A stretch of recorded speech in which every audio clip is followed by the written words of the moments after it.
1947. It applies so much to today. It's quite prophetic, and it was written by a brilliant man.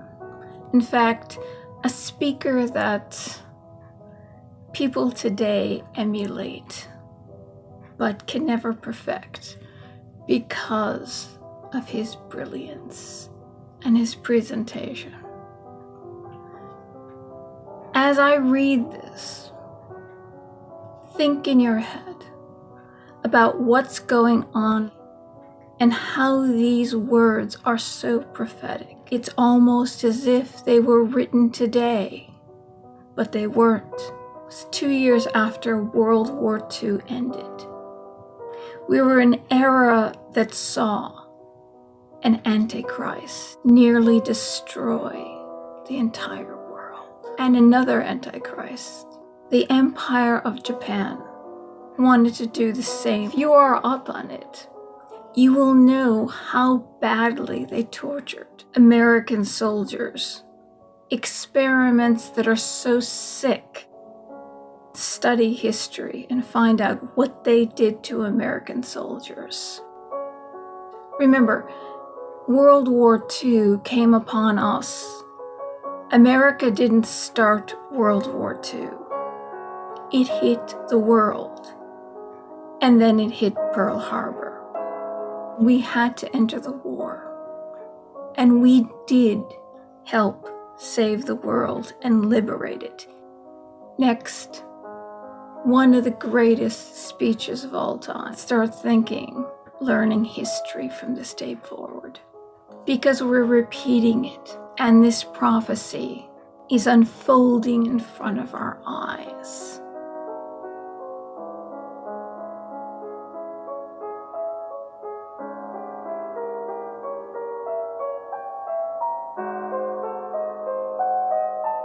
How do we meet this challenge of a mood, which makes society evil and the person guiltless? The answer must be the courage of a few. Courage is, to some extent, the foundation of all virtue, for without it, there is no security in preserving any other virtue. Friends, why is it that so few of us realize the seriousness of our present crisis? Partly because men do not want to believe that their own times are wicked. Partly because it involves too many self-accusations, and principally, they have no standards outside of themselves to measure their times. Only those who live by faith realize what's happening to the world. Signs. When it is evening, you say it will be fair weather, for you see that the sky is red. And in the morning there will be a storm, because the sky is red and lowering. You know how to discern the face of the sky. Why is it that you do not know how to discern the sign of the times? They point to two inescapable truths. First, we have come to the end of our post-Renaissance chapter in history, which made man the measure of all things. The three basic dogmas which define our world are dissolving before our very eyes. 1. We are witnessing the liquidation of the economic human, or the assumption that humans, who are a highly developed animal, has no other function in life than to produce and acquire wealth. Then, like the cattle in the pastures, be filled with years and die. 2. We are witnessing the liquidation of the natural goodness of humans. There is no need for a creator to give us rights or a redeemer to salvage us from guilt. Because progress is automatic thanks to science, education, and evolution, which will one day make humans a kind of God. 3. We are also witnessing the liquidation of rationalism, or the idea that the purpose of human reason is not to discover the meaning and goal of life, namely the salvation of a soul, but to devise new technical advances to make on this earth a city of man to replace the city of God. It may very well be that the historical liberalism of our modern generation is only a transitional era in history between one civilization that once was Christian to one that will definitely be anti-Christian, or from the good road to the road which is quite the opposite. For the second great truth, for the signs of the times portends, is that we are definitely at the end of a non-religious era of civilization. By that I mean one that regarded religion as an addendum to life, a pious extra, a moral builder, but of no social relevance. And God was the silent partner, as a name is used in a firm to give respectability, whose name is put first, of a well-known attorney, has won many cases, but has no say in the running of the business, is never looked to for a better way how to run this firm. In other words, we're a bunch of hypocrites who hang God on ourselves like a shingle, and inside we are nothing but corruption.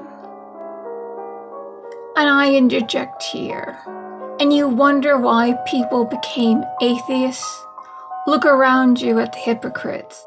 It is those hypocrites who claim Lord, Lord, who will be the first ones in hell. And if those atheists end up there, look to those people first, because they gave them no direction, no reason to look to God, to goodness, unless they are good and moral atheists who live every day just to leave this world a better place. As Jesus said, the last will be first, and the first will be last. And the hypocrites who hung God on themselves like a shingle, they will be the first ones in hell.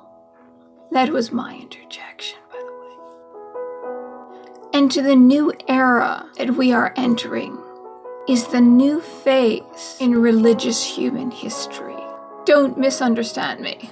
I don't mean humans will turn to God, but rather the indifference to the absolute, which characterized the liberal phase of human history. It will be succeeded by a passion for the absolute. From now on, the struggle will not be for colonies or for national rights, but for the salvation of human souls. The battle lines are clearly drawn. The basic issues are no longer in doubt. From now on, humans will divide themselves into two religions, which will be identified as a surrender to the absolute.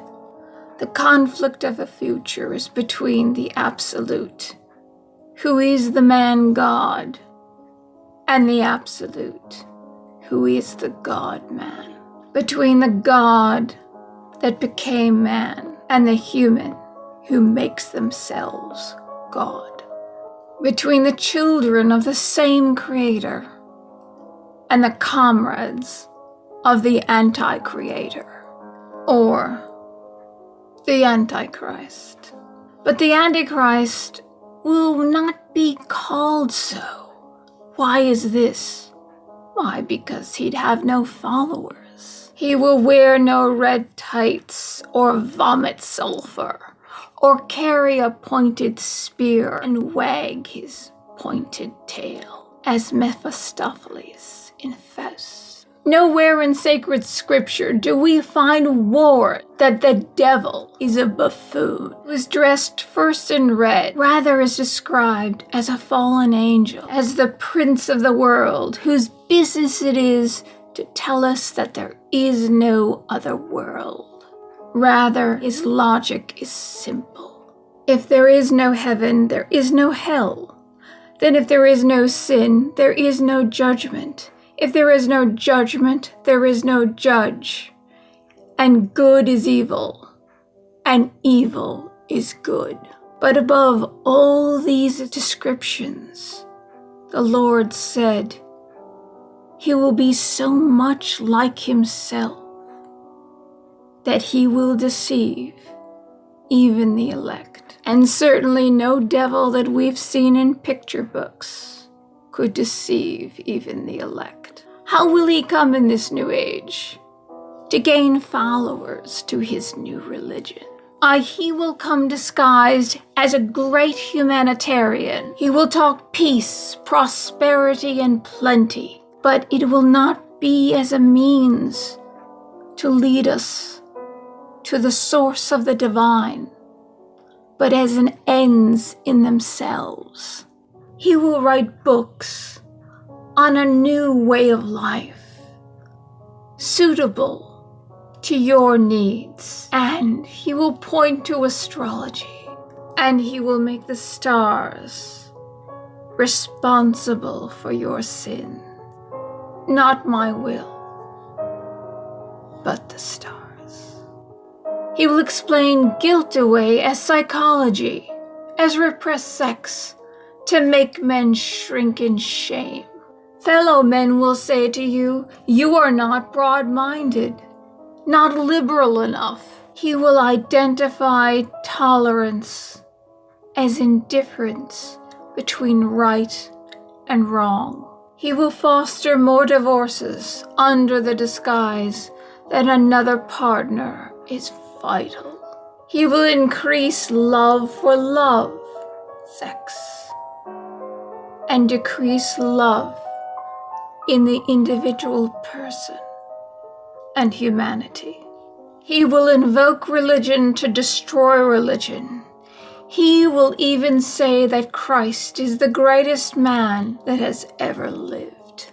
His mission, he will say, was to liberate men from the servitudes of superstition and fascism.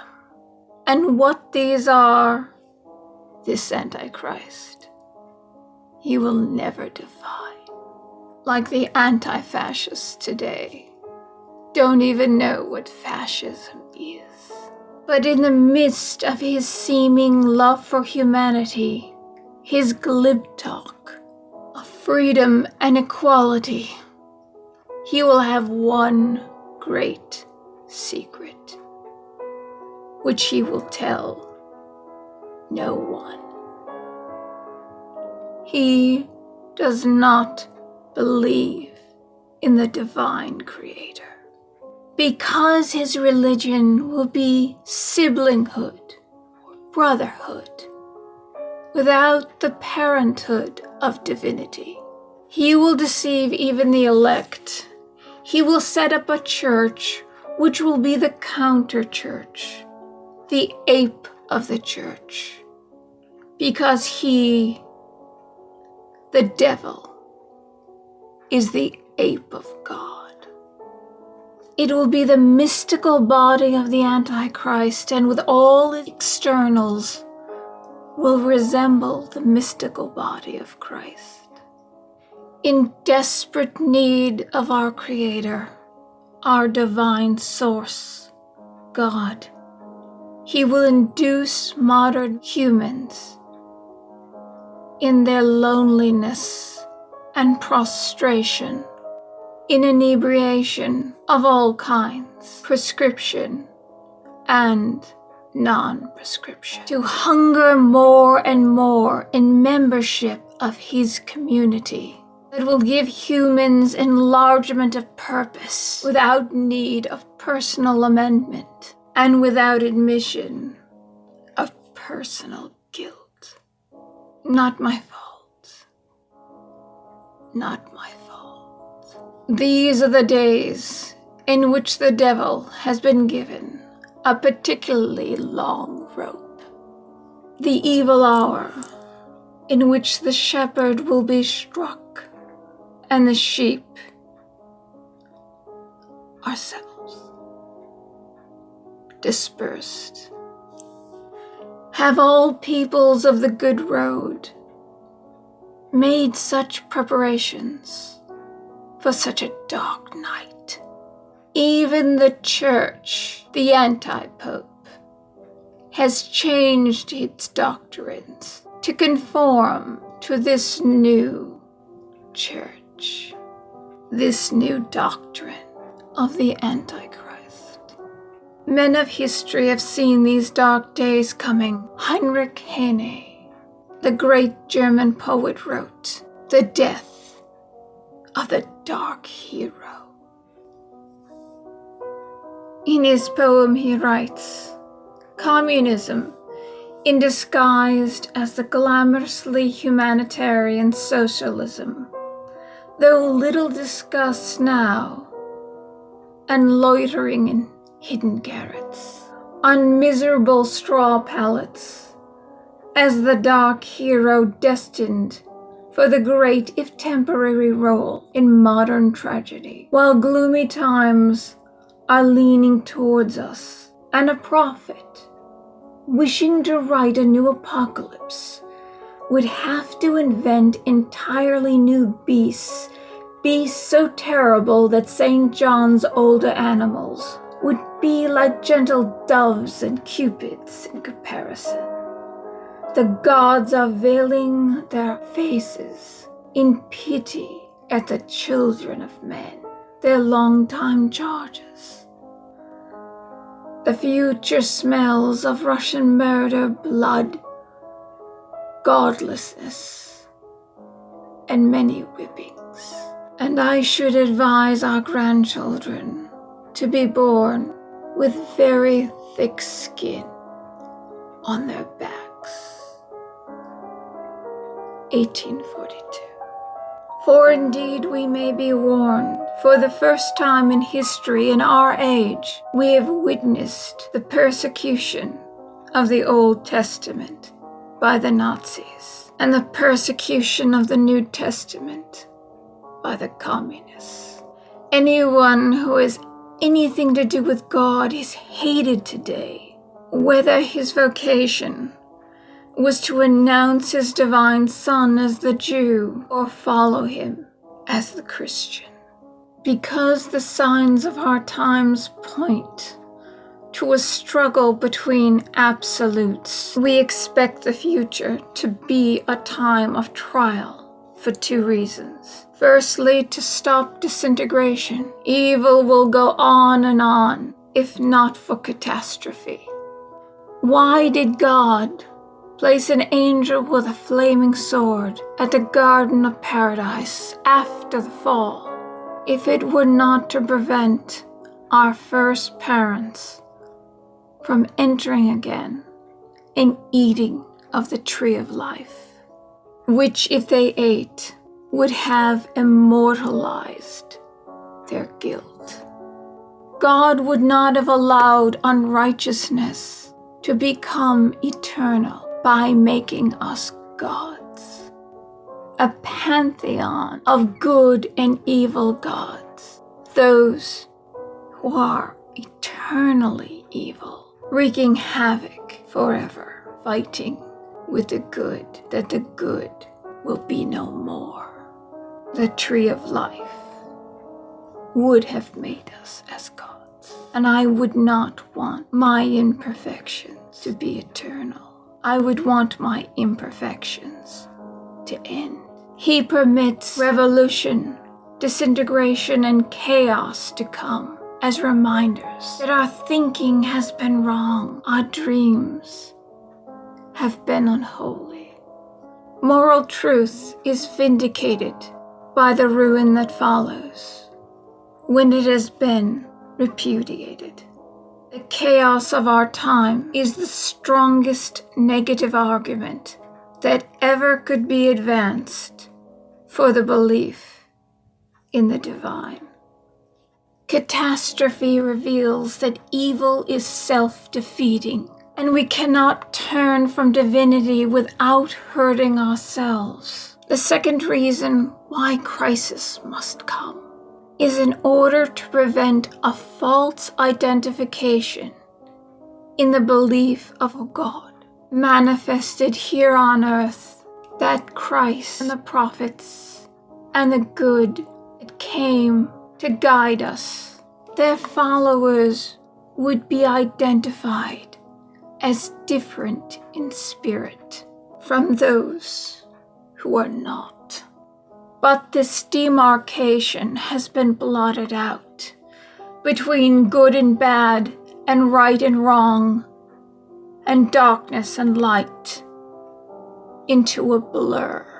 Mediocrity and compromise identify the lives of so-called Christians, believers in the divine. They read the same novels. They educate their children in the same schools that have been taken over by the socialists, their ideals and their teachings. They listen to the same commentators that have no other standard than judge today by yesterday and tomorrow by today. Talking heads, in other words. And we listen. They know not of history, nor are they teaching it in schools, or the commentators on TV, or social media. The truth of history and humanity, only lies piled on half-truths. Christian labor leaders recommended members of Congress. These were trusted members of society, people of God. Wonder why we have socialism today. These people, so-called Christians, so-called people of God, accepted presidencies as the head of communist, socialist organizations in the media and in Hollywood, and instilled through the media and Hollywood totalitarian ideals. They instilled communism quietly and swiftly, while our eyes were glazed in entertainment, in the big screen, in the shining lights and the colors. We sat there and got brainwashed. Were these so-called respected people who we thought back then were people of God? Why did they accept presidencies of communist organizations? And this was before the McCarthy hearings. It happened. Socialism came into our country beginning with FDR in the 1930s. There is no longer conflict and opposition that should characterize us. We are influencing the world less than the world influences us. There is no apartness. Those of us who were sent to establish the center of health have caught the disease. Therefore, they have lost the power to heal. Since the gold is mixed with an alloy, the entirety must be thrust into the furnace, that the dross be burned away, that the value of the trial would be to set us apart. Evil catastrophe must come to hate us, to despise us, to persecute us. And then we shall define our loyalties, affirm our fidelities, and state on whose side we stand. Our quantity will decrease, but our quality will increase. It is not for the church or the spirituality that we fear, but for the world. We tremble not that the divine Creator will be dethroned, but barbarism will reign. A moment of crisis is not a time to despair, for we were born in defeat. In Christianity, it is recognized as the crucifixion. As humanity, we recognize that we are imperfect and we are in need of divinity and its mercy to reach down and help us. But we must recognize we have imperfections and we need to strive towards the divinity which resides within us, for we are its children, to lift us up out of our imperfections. Disciplines create hope. We were born as helpless humans. We see that we must change. Yet it is courage that we gain when we see we are more than just ourselves. We are divine. We have a soul, and we have the capacity for goodness. Christians have crosses to remind them that the world is a cross that we bear. We must come together. We must unite as a family and pray together. We must know and befriend our neighbors and remind them that they are divine as well. To remember that this world is a cross, but we can overcome it. The cross of tragedy and crisis, because goodness, protection of each other, yet we must not be so giving that we let the enemy in to hurt us, to hurt our children, to hurt our neighbors' children.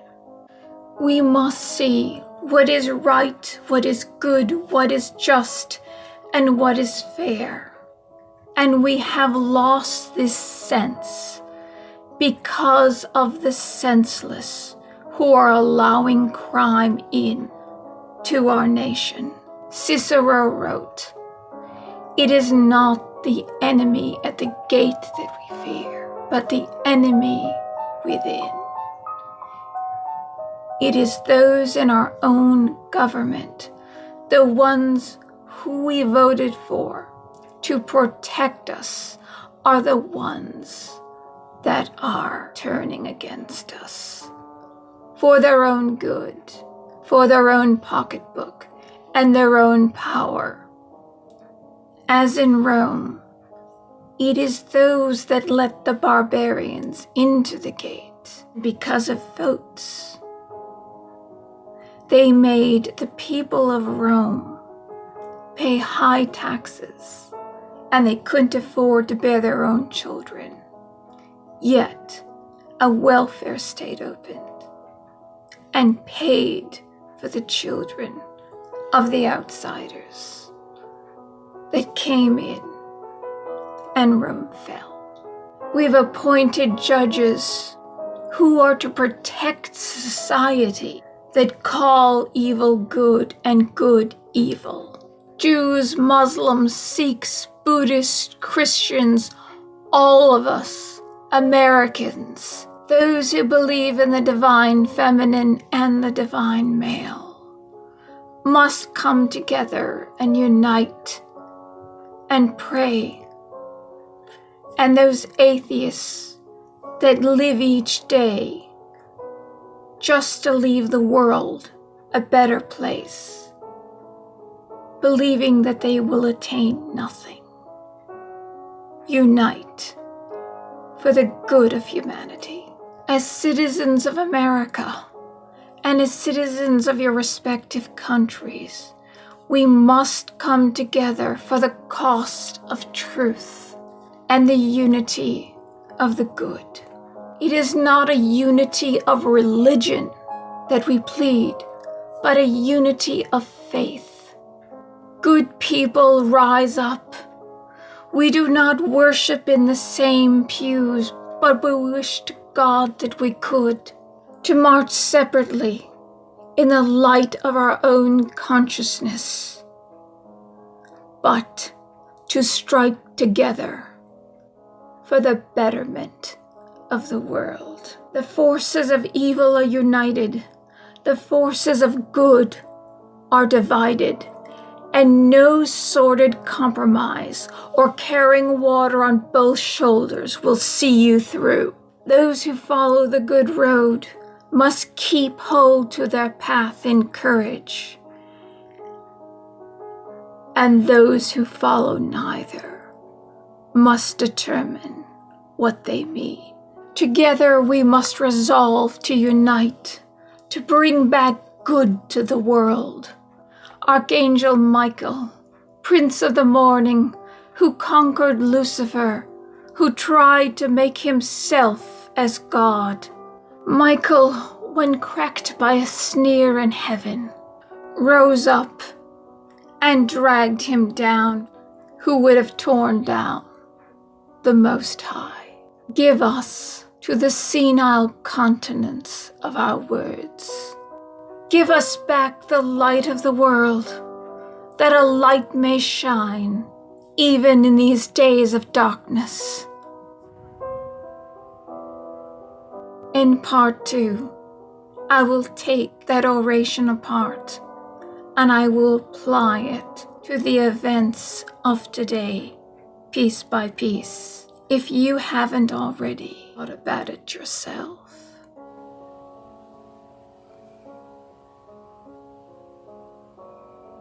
Prophetic, wasn't it? From the greatest voice in the 20th century that has now unfortunately ceased to be. A man who should have led the church and led us in his wisdom, his goodness, his faith, and desire that all good people who are fighting the good fight, patriots on the good road, would save the world from itself. Yet we know we are mortals and we are helpless, and we must reach up and be pulled up by the divine that has created us and resides within us. We must never forget that our neighbor is divine. But we must also never forget that we must protect our neighbor, our neighborhoods, and our children. And that is what our government has forgotten.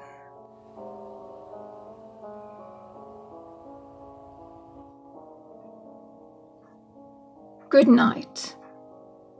God love you. God is love.